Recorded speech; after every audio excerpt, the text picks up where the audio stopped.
The Galactic Authority did not hate humanity. It did not care enough to hate. To the Authority, young species were patterns to be measured, instincts to be tested, and limits to be mapped.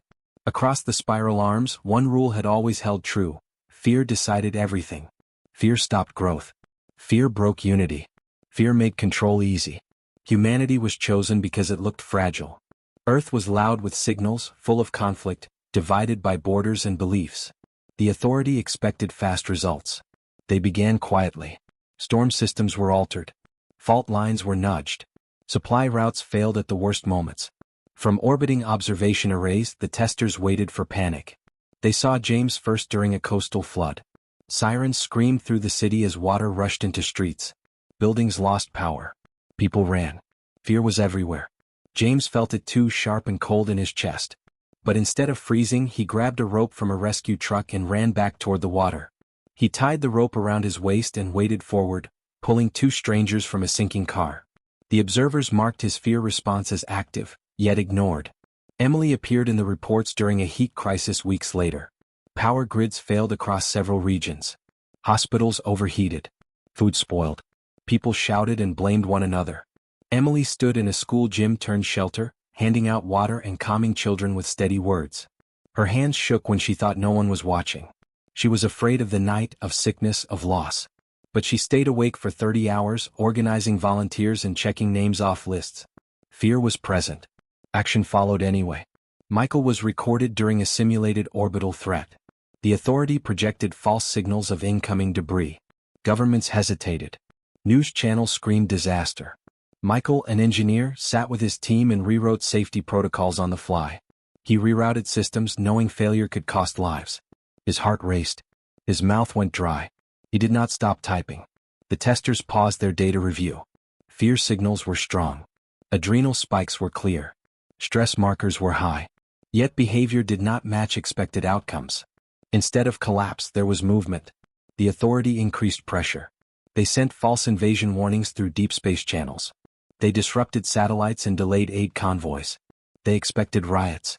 They expected silence after screams. They watched humans line up instead. In one city, food shipments failed for 3 days. The Authority flagged it as a breaking point. Instead, neighborhoods formed shared kitchens. James appeared again, carrying crates and directing traffic with a cracked radio. He joked while working, short jokes meant to keep others steady. The observers noted humor during crisis and flagged it as an anomaly. In another region, Emily helped convert an underground station into a medical center. When a child asked her if the world was ending, she paused. Fear pressed hard against her ribs. She wanted to say yes. Instead, she smiled and said no, not today. The Authority sensors recorded the lie as intentional emotional control. Michael confronted a system failure caused by Authority interference. He knew something was wrong. Patterns did not fit natural error. He reported it calmly without panic. The report was ignored by higher offices but shared among peers. Quiet awareness spread. The Galactic Authority held a silent council. Data streams filled the chamber. Fear readings were undeniable. Humans felt it deeply. They dreamed of it. They spoke of it. They named it. But they did not obey it. The testers decided fear was being masked. Perhaps humans denied it. Perhaps they were too young to understand it. A stronger test was approved. The Authority simulated a localized invasion. Shadows crossed the sky. False craft appeared on radar. Emergency broadcasts played across continents. The message was clear. This time there was no drill. James was with his family when the message hit. His hands went cold. He thought of loss. He thought of running. Then he stood up and kissed his daughter's head. He told her to listen to her mother. He left the house and joined a response group within minutes. Emily heard the broadcast while in transit. She felt her breath shorten. She called her parents. She told them she loved them. Then she volunteered at a coordination center, helping match resources to needs. Michael watched the data streams and felt something else beneath fear. Anger. Someone was lying. Systems did not behave like invaders. Patterns were too clean. Too careful. He shared his findings quietly. The Authority waited for the breaking point. It did not come. Instead, human networks lit up with cooperation. Military units prepared without chaos. Civilians followed guidance. There were tears. There were prayers. There was fear, raw and real. There was no surrender. The observers grew uneasy. This had never happened. In past tests, Fear drove species to isolation or obedience. Humans moved closer together. They spoke openly of being afraid. They did not shame it. They did not hide it. They carried it and kept going. One authority analyst finally spoke a thought none had voiced. Fear is not their weakness. The council replayed key moments. James pulling strangers from water. Emily lying gently to protect a child. Michael questioning false data under pressure. Fear present in every frame. Control absent in none. The experiment logs updated with a new note. Humans did not lack fear. They refused to let it decide who they were. The Galactic Authority marked the test as ongoing. Earth remained under observation. But for the first time in centuries, the testers felt something unfamiliar ripple through their perfect calculations. Uncertainty. And faintly respect. The Galactic Authority did not stop after the first results. Confusion was not acceptable. Every known model said fear should weaken a species, not sharpen it. If humanity did not break under light pressure, then heavier force was required. The next phase began without warning. One morning, entire cities lost contact with the outside world. Satellites went dark. Signals vanished. Roads locked under false emergency controls. Planes were grounded. Trains stopped between stations. The authority labeled it a morale collapse scenario. Inside one isolated coastal city, David stood in a control room filled with silent screens. He was not a hero. He was a logistics officer who liked clear plans and quiet days. When the systems failed, his chest tightened. Fear crawled up his spine. This was too sudden. Too complete. He did not wait for orders. David grabbed a paper map from a drawer and spread it across the table. He called anyone who could still be reached by short-range radio. His voice shook at first, then steadied. He divided the city into zones. He marked evacuation paths by hand. People listened because someone was speaking with purpose. Outside, fear spread fast. Rumors ran faster. Some said invasion. Some said betrayal. Some said the world had already ended beyond the city limits. Jessica heard all of it while standing in a grocery store with empty shelves. She felt fear like heat in her face. She wanted to hide. Instead, she climbed onto a counter and shouted until people looked at her. She told them to stop running. She told them to take only what they needed. She organized lines, then teams, then watch groups. She had never led anything before. John was across the city when the blackout hit. He was a construction worker, strong but quiet. When power failed at a hospital, he helped carry patients down dark stairwells. His hands trembled as alarms echoed. He was afraid of dropping someone. Afraid of failing. He kept moving anyway. The authority watched closely. Isolation usually caused panic. Panic caused violence. Violence caused collapse. But instead of turning on each other, humans kept finding each other. When food ran low, people shared. When fear rose, people talked. Some cried openly. No one pretended to be fearless. That made it worse in some ways but also honest. Fear was spoken, not hidden. The authority increased pressure again. Water systems failed in 2 zones. Emergency lights flickered off in shelters. False reports of hostile landings appeared on hacked screens. David received the reports and felt his stomach drop. He closed his eyes for 3 seconds. Then he rewrote the plan. He rerouted evacuations away from panic points. He sent messengers on bikes when radios failed. Every choice carried risk. Every choice scared him. Jessica led a group moving supplies through block streets. When a building collapsed nearby, she froze. The sound echoed like thunder. Her legs refused to move for 1 long second. Then someone behind her screamed. Jessica inhaled hard and stepped forward again. John helped reinforce a shelter door when people outside begged to get in. The shelter was full. Fear twisted his face as he made the call to open anyway. More people meant less safety. It also meant less fear alone. They made space. The authorities' analysts argued. This should not be working. They are improvising beyond predicted limits. They should be exhausted. Humans were exhausted. They slept in short bursts. They shook from stress. They made mistakes. They did not stop. As days passed, something changed in the city. Fear was still there, but it no longer felt like an enemy. People used it to stay alert, to watch corners, to protect children. Fear became a warning, not a command. Jessica noticed it during a night patrol. She was scared of the dark streets, but her fear made her listen better. She heard footsteps before trouble arrived. She warned others in time. David noticed it when evacuation routes shifted again. His fear made him double-check maps. It saved lives. John noticed it when lifting debris. Fear told him when to stop when a structure was unsafe. He listened. The authority ran probability updates. Collapse chance dropped instead of rising. This had never happened before. A final morale test was triggered. A broadcast was sent into the city. The message claimed nearby regions had fallen. It said no help was coming. It was designed to crush hope. The message played on every screen that still worked. People gathered in silence. David listened, his heart pounding.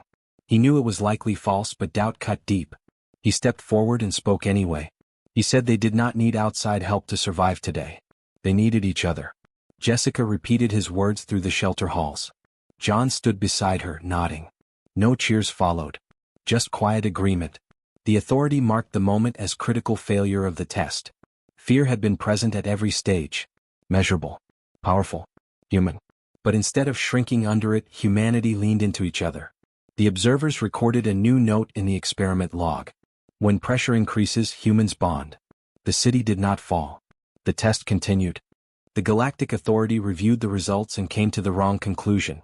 They decided humans were pretending. The analysts believed fear was being hidden, pushed down, denied. Humans smiled too much under pressure. They spoke calmly when they should have begged. The authority assumed this calm was false, a thin mask that would shatter if leadership itself was threatened. So they approved the final trial. This time there would be no shadows and no quiet tests. This time, fear would stand in front of humanity with a clear face. A fleet appeared above Earth without disguise. Ships filled the sky like dark scars against the clouds. They did not attack. They did not hide. They waited. A single message was sent to every human government at once. Send your leaders. Come and speak. Panic surged across the planet. News channels ran without pause. Crowds gathered in streets. Fear rolled through cities like a storm wave. People feared war. Feared lies. Feared the end. Daniel watched the ships from a high council room. His hands trembled as he folded them together. He had trained for crisis but never for this. Fear sat heavy in his chest, pressing hard. He did not deny it. He breathed through it. Ashley stood beside him, reading reports on a screen that kept flickering. Her mouth was dry. She thought of her family. She thought of the planet hanging under alien ships.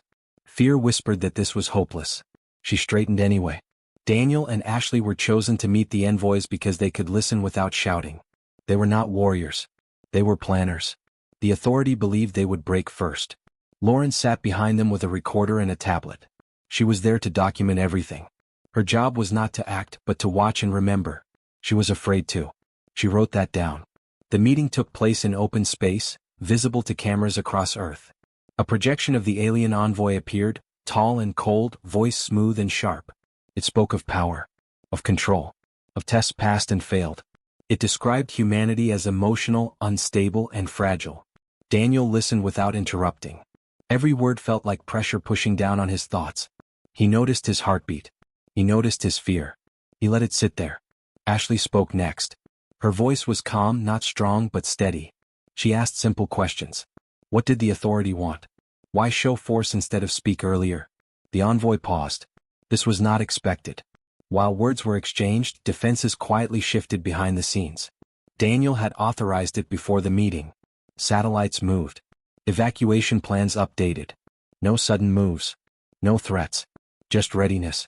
Fear sharpened their thinking. Lauren wrote quickly. She noted how Daniel's hands stopped shaking once he began speaking. She noted how Ashley's voice grew steadier the longer the envoy tried to intimidate them.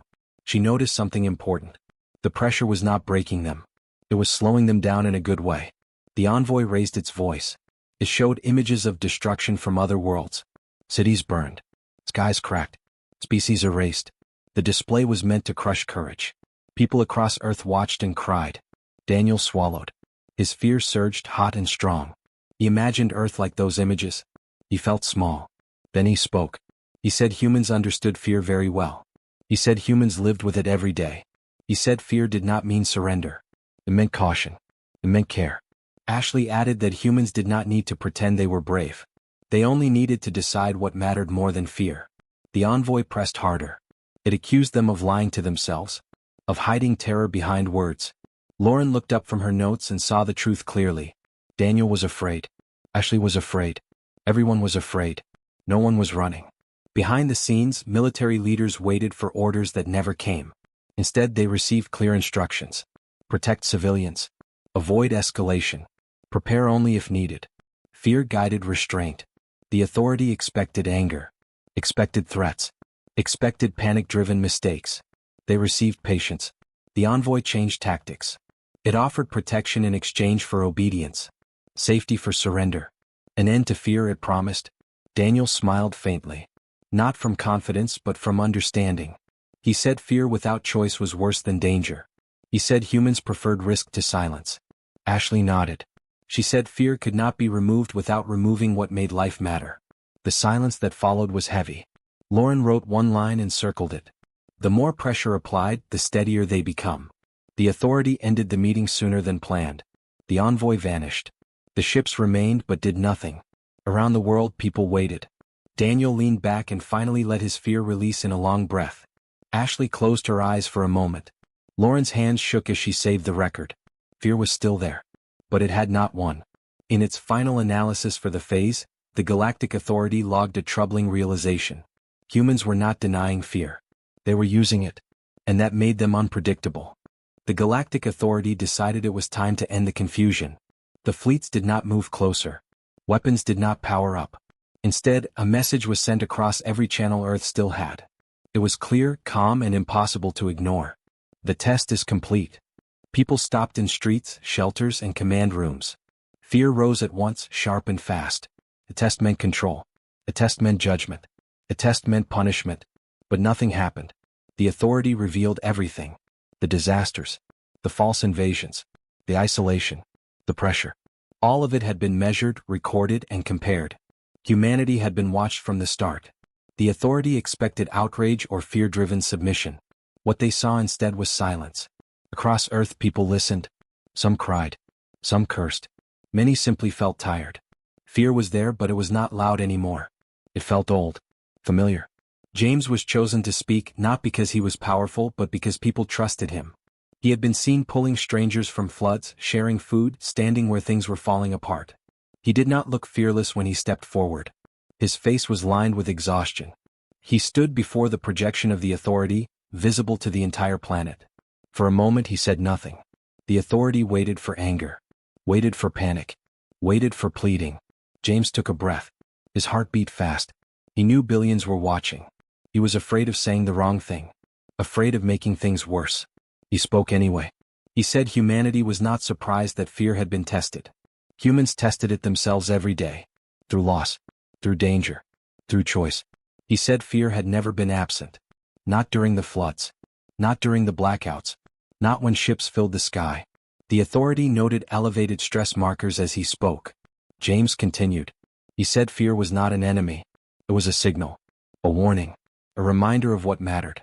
Humans had learned this the hard way, long before the authority ever looked their way. He talked about standing in cold water, hands shaking, knowing the risk and stepping forward anyway. He talked about fear making people careful, not frozen. Around the world people nodded. James said something else then, something the authority did not expect. He said humanity was disappointed. The word echoed. Disappointed, not because they had been tested, but because the authority believed fear meant weakness. Because the authority believed fear was something to remove, crush, or exploit. James said fear acknowledged is survivable. Fear shared is weakened. He explained that humans talked about fear. They held each other through it. They made room for it instead of pretending it did not exist. The authority's analysts flagged rising emotional signals among the human population. But there was no chaos. No call to arms. James did not threaten. He did not demand. He said Earth did not want revenge. It wanted honesty. The authority projected images of data. Charts. Comparisons with other species. Entire civilizations that collapsed when fear rose too high. James looked at the images and felt the weight of them. Fear pressed again at his chest. He thought of how close Earth had come to breaking many times in its own history. He said humans broke often. That was true. But they learned. Slowly. Painfully. He said fear only ruled when people faced it alone. The authority paused the broadcast longer than planned. Inside their council, models failed to predict the response. Submission probability remained low. Hostility probability remained low. A new variable appeared again and again in the data. Acceptance without surrender. Across Earth, people returned to helping each other. Shelters remained open. Evacuations continued until systems were restored. No riots followed the revelation. No collapse came. Some were angry. Many were hurt. All were tired. Fear was still there. But it did not grow. The authority resumed the broadcast. It asked what humanity wanted. James did not answer right away. He looked down at his hands. They were steady now.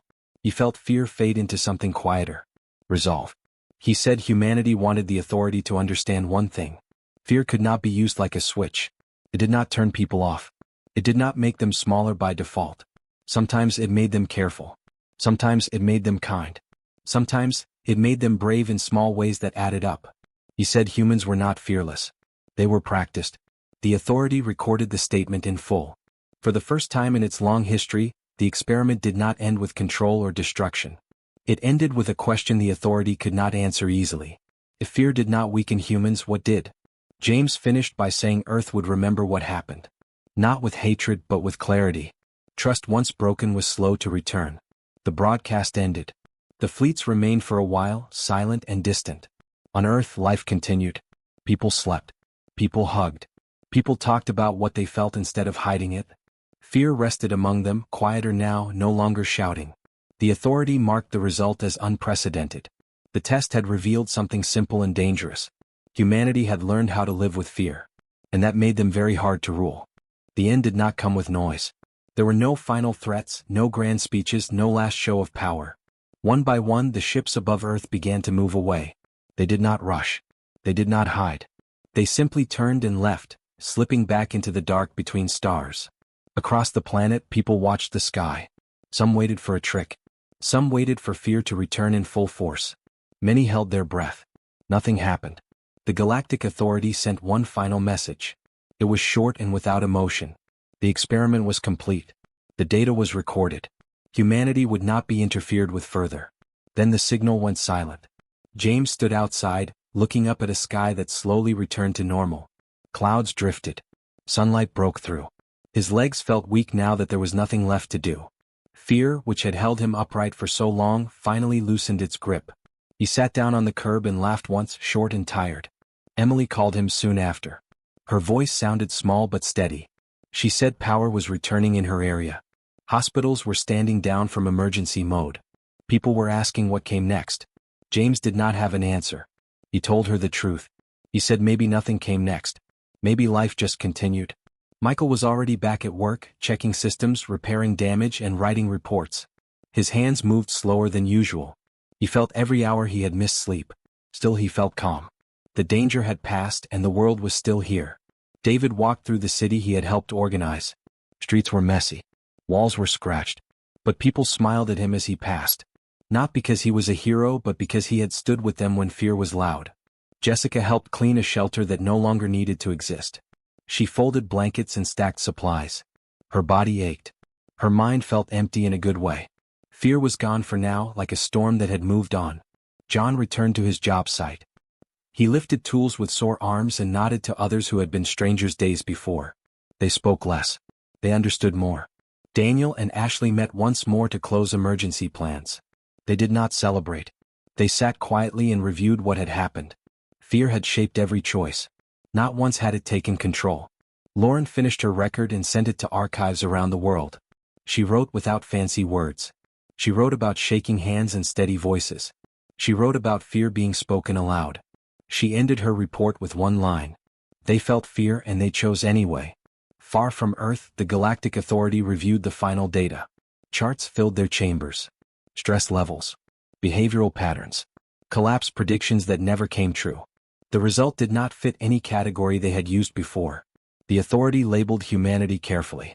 Not fearless. Unbreakable. This word caused disagreement among analysts. Some warned it meant danger. Others noted restraint. A species that could not be ruled by fear could not be easily controlled. But the decision was made. Earth would be marked as autonomous. No further tests. No interference. The authority withdrew fully, leaving behind only records and questions. On Earth days passed. Schools reopened. Ships sailed. Markets filled with noise again. News channels argued about meaning and blame. Some demanded answers. Some wanted justice. Most people simply wanted rest. Fear did not disappear. It never did. It returned in small ways. in storms, in sickness, in quiet moments before sleep. But it felt different now. People spoke about it more easily. They checked on neighbors. They remembered how close things had come and how they had stood together anyway. James walked past the river where he had once pulled strangers from floodwater. The water was calm. He stopped and watched it flow. His heart beat evenly. He knew fear would come again someday. And he knew he would meet it the same way. Not by denying it. Not by obeying it. But by moving forward with it beside him. Above Earth, the stars stayed silent. Humanity returned to its routines, unchanged in shape, but seen clearly for the first time. A species that felt fear deeply. And refused to kneel to it.